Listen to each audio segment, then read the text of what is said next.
My girlfriend said, "If you want me back you'll apologize to my father and ask for his blessing." I agreed. I drove to his house and showed him the year's worth of texts from his daughter detailing how she was cheating on me and planning to leave me as soon as I put a ring on it. His blessing was to help me pack her things. Update 3. What? She stammered, jumping to her feet. What are you talking about? Did you talk to David? He was supposed to apologize. I did talk to David, her father said. He showed me the truth. He showed me your text messages, all of them. The color drained from her face. It was the same look of pure white-hot panic on faces of other women in these stories. The look of a liar whose entire world has just been vaporized by an undeniable fact. No, she cried, her eyes darting to me. He's lying. He made them up. He's trying to poison you against me. Her father just shook his head, a look of deep weariness on his face. Stop, Megan, he said. Just stop. I saw the pictures. I saw the dates. I saw the plans. I saw what you said about the ring. There are no more lies to tell. He walked over to the hall closet, pulled out a stack of empty cardboard boxes I had for my last move and dropped them on the floor in front of her. Start packing, he said. You have 1 hour, then I am taking you home. The meltdown that followed was epic. She screamed. She cried. She pleaded. She accused me of being a manipulative monster. She accused her father of betraying her. It was a desperate, pathetic performance, but her audience was no longer on her side. Her father just stood there, his arms crossed, unmoved. I went into the kitchen and made myself a cup of coffee. I watched, a silent observer, as the life we had built together was dismantled, not by me but by her own father. He was methodical. He directed her, telling her what to pack. He was not cruel, but he was firm. When she tried to pack the expensive laptop I had bought her for her birthday, he stopped her. That's not yours, he said.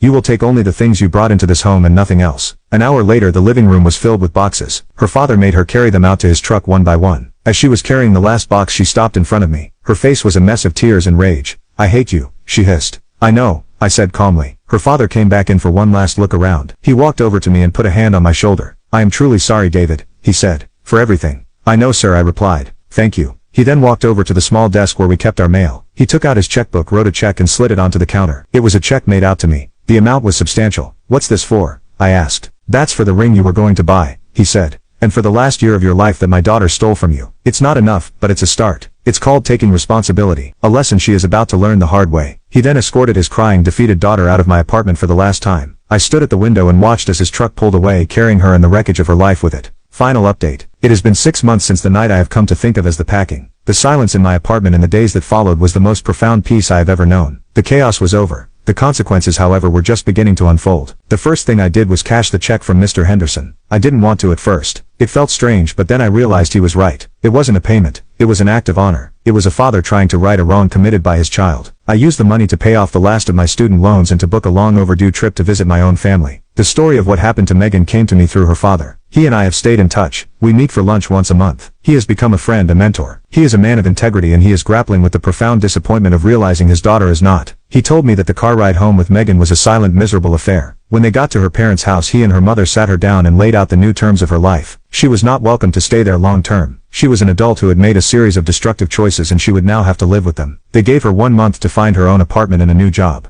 They were cutting her off financially completely. The lover, Julian, was of course nowhere to be found. Once the dream of a comfortable life funded by my engagement ring evaporated, so did his affection. He wanted a partner in a heist, not a partner in starting from scratch. He broke up with her via text a week after she moved out of my place. Megan is now living in a small, cheap apartment in a less desirable part of the city. She is working as a receptionist, a job she feels is far beneath her. She is broke, alone, and her relationship with her parents is strained to the breaking point. They love her, but they no longer trust her. She is for the first time in her life truly on her own. Her father once told me during one of our lunches that the hardest part for him was not the affair. It was the cold, calculated nature of the plan. To cheat is a weakness of the flesh, he said. But to plot for a year to defraud a good man who loves you, that is a weakness of the character. That is a rot that goes deep. As for me, I am doing better than ever. I was promoted to lead project manager at my company. I've been focusing on my work, my health and my own family. I have started dating again cautiously. My new rule is simple: radical honesty from day one. Megan demanded I go to her father and beg for his blessing. She thought she was sending me to my executioner. She never imagined that her father would be the one to hand me the sword. She built her entire plan on a foundation of lies, never realizing that the one person she couldn't fool was the man whose values she had so completely abandoned. The most brutal revenge wasn't mine to deliver. It was her father's, and it was simply the truth.